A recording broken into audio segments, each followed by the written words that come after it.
बिस्मिल्लाहिर्रहमानिर्रहीम। उम्मीद करता हूँ तमाम तर लोग खैर आफियत से होंगे। एक नई वीडियो में खुशामदीद करूँगा। आज़ाद कश्मीर पर से चंद अहम अपडेट्स आपके साथ शेयर करूँगा। सबसे पहले तो आ चुके जुम्मतुल मुबारक था और जुम्मे की नमाज के फ़ौरी बाद जो है मुज़फ़्फ़राबाद से ख़बरें सामने आई कि वहाँ पर हालात जो हैं वो कशीदा हो गए हैं। और जो इतलात वहाँ पर जो है वो सामने आई थी कि जो रियासती दारुल हुकूम मुज़फ़्फ़राबाद है उसका एक इलाका है सेंट्रल प्लेट, वहाँ से जो है वो एहतजाज शुरू हुआ और वो फिर पूरे शहर में फैल गया। ये बताया गया कि शहर की तमाम तर छोटी बड़ी मार्केट जो है वो फौरी तौर पर जो है वो बंद कर ली गई थी। साथ ही साथ जो ये बताया गया कि तहसील पटिक्का और गढ़ी दुपट्टा है वहाँ पर भी जो आवाम है वो सड़कों पर निकल आई थी। आपको याद होगा कि परसों रात को मुज़फ़्फ़राबाद के अंदर रियासती दारुल हुकूमत मुज़फ़्फ़राबाद समेत तमाम तर जो मुज़फ़्फ़राबाद की डिवीज़न थी उसके अंदर जो होने वाले इंतखाबात हैं उसके सिलसिले में इंटरनेट सर्विस को तकरीबन 56 रोज़ के बाद जो है वो बहाल किया गया था। लेकिन एक बार फिर आज़ाद कश्मीर के जो मुज़फ़्फ़राबाद डिवीज़न है उसके अंदर इंटरनेट सर्विस को जो है मुअत्तल किया गया है। अब जो वहाँ से खबरें सामने आ रही हैं कि जो जम्मू कश्मीर जॉइंट अवामी एक्शन कमेटी जिसको हुकूमत आज़ाद कश्मीर और महकमा दाखिला आज़ाद कश्मीर की जानिब से जो कलअदम करार दिया गया था उसकी जानिब से मुज़फ़्फ़राबाद के मुख्तलिफ़ मकामात पर जो एहतजाज है वो जारी है। साथ ही साथ ये भी देखने में मिला है जो कि वीडियोज़ में आप देख भी सकते हैं कि किस तरह से जो वहाँ पर जो सियासी जमातों के या सियासी जो लोग थे उनके जो वहाँ पर बैनर्स थे वो उखाड़ लिए गए। उनको जो इलेक्शन के हवाले से एक गहमा गहमी बनी हुई थी, एक माहौल बना हुआ था, वो तमाम तरह उखाड़ कर फेंके जो मुजाहिरीन थे उनकी जानिब से। और वहाँ पर ये बताया जा रहा है कि 2 से 3 मकामात पर जो एहतजाज है वो इस वक्त जारी और मुख्तलिफ मकामात पर रास्ते भी बंद कर दिए गए हैं। दूसरी जानिब अगर मैं आपको बताऊँ तो जो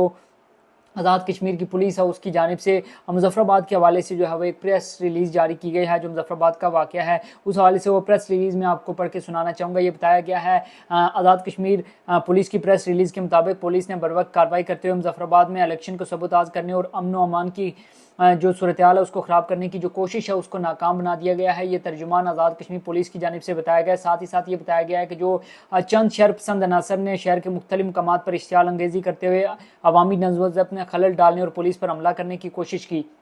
उसके बाद ये बताया गया है कि जो इब्तदाई इतलात हैं उसके मुताबिक 2 से 3 मुख्तलिफ मकामात पर 200 से 300 अफराद की जानिब से हंगामा आराई की गई, जिस पर जो 2 पुलिस एहलकार हैं वो ज़ख्मी हुए। तहम पुलिस ने पेशावराना महारत और तहम्मुल का मुज़ाहरा करते हुए सूरत हाल को मज़ीद बिगड़ने से रोक दिया। दस्तियाब शवाहिद और इब्तदाई तहकीकात के मुताबिक इन सरगर्मियों का मकसद 2 अगस्त 2026 को मुज़फ़्फ़राबाद डिवीज़न में होने वाले इंतखाबात को जो है वो रोकना था।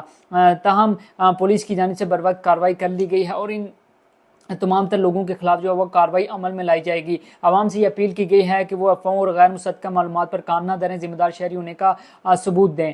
बहरहाल आखिर में ये कहा गया है कि जो अमन अमान और इस्तेकाम है उसको नुकसान पहुँचाने वाले तमाम तरह अनासर हैं उनके खिलाफ कानून के मुताबिक बिला इम्तियाज़ कार्रवाई जारी रहेगी। अब मुज़फ़्फ़राबाद से एक खबर ये भी सामने आई थी कि वहाँ पर 2 से 3 लोग जो हैं वो शहीद हुए हैं। साथ ही साथ कुछ लोगों के ज़ख्मी होने की इतलात भी जो है वो सामने आई थी। ताहाल इस हवाले से कन्फर्मेशन नहीं हो सकी। अगर कन्फर्मेशन होती है तो वो भी आपके साथ शेयर करेंगे। लेकिन मुज़फ़्फ़राबाद की जो सिचुएशन थी वो मैंने आपके साथ शेयर की। दूसरी जानिब रावला कोट के अंदर जो डी चौक है वहाँ पर भी एहतजाज बदस्तूर जारी है। आज के रोज़ जो है वहाँ से एक शहादत रिपोर्ट की गई है जो कि वहाँ के जम्मू कश्मीर जॉइंट अवामी एक्शन कमेटी है उसके ऑफिशियल अकाउंट से जो है उसको रिपोर्ट किया गया और बताया गया है कि आज के रोज़ एक और शहादत जो है वो वहाँ पर हुई है। उसके बाद कोटली में भी हालात आज के रोज़ फिर जो है एक मतलब फिर कशीदा रहे। इस वक्त अगर मैं आपको बताऊँ तो आज़ाद कश्मीर की तीनों डिवीजन के अंदर मीरपुर डिवीजन, मुज़फ़्फ़राबाद डिवीजन और पुंछ डिवीजन तीनों डिवीजन में इंटरनेट सर्विस मुकम्मल तौर पर जो है वो दोबारा बंद कर दिया गया है। पुंछ डिवीजन में पहले से ही बंद था, मीरपुर डिवीजन में भी जो है वो बंद कर दिया गया था गुज़िश्ता रोज़। और आज मुज़फ़्फ़राबाद डिवीजन के अंदर भी इंटरनेट सर्विस को जो है मुकम्मल तौर पर दोबारा से बंद कर दिया गया है। अगरचे एक रोज़ के बाद जो है वो वहाँ पर इलेक्शन हुए हैं लेकिन उसके बावजूद जो अमन अमा की सूरत हाल है उसको बरकरार रखने के लिए वहाँ पर इंटरनेट सर्विस को बताया जा रहा है कि दोबारा बंद किया गया है। आज जो DGISPR है अहमद शरीफ चौधरी साहब उनकी जानिब से एक प्रेस कॉन्फ्रेंस की गई, डिटेल प्रेस कॉन्फ्रेंस उनकी जानिब से जो की गई और उनकी जानिब से आज़ाद कश्मीर की जो सूरत हाल है उस पर भी जो है वो गुफ्तगू की गई है। अब उनकी जानिब से बताया गया है कि जो उनसे एक सवाल किया गया था आज़ाद कश्मीर की सूरत हाल पर, जिस पर उन्होंने सबसे पहले तो ये कहा कि आज़ाद कश्मीर पाकिस्तान की शहर रह गया। साथ ही साथ उन्होंने ये भी कहा कि जो आज़ाद कश्मीर है वो पाकिस्तान का लाडला बच्चा है और उसको हमेशा बड़े प्यार से जो है वो ट्रीट किया जाता है। साथ ही साथ उन्होंने जो मुजाहिरीन है उस हवाले से भी गुफ्तगू की, JKLF के हवाले से भी गुफ्तगू की उन्होंने।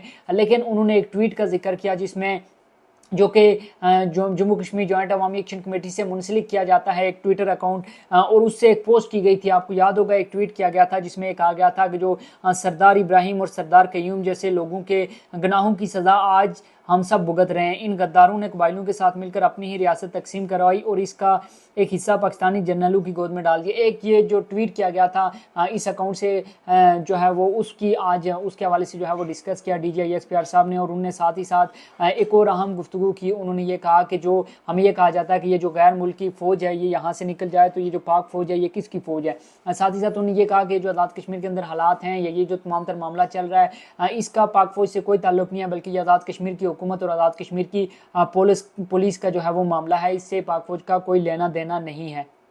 तो उनकी जानिब से ये तमाम तर जो चीज़ें थी वो क्लियर कर ली गई हैं। साथ ही साथ आपको बताऊं कि गुज़िश्ता रोज़ जो कमांडर फ़ारूक जिनके हवाले से मैंने आपको बताया था कि किस तरह से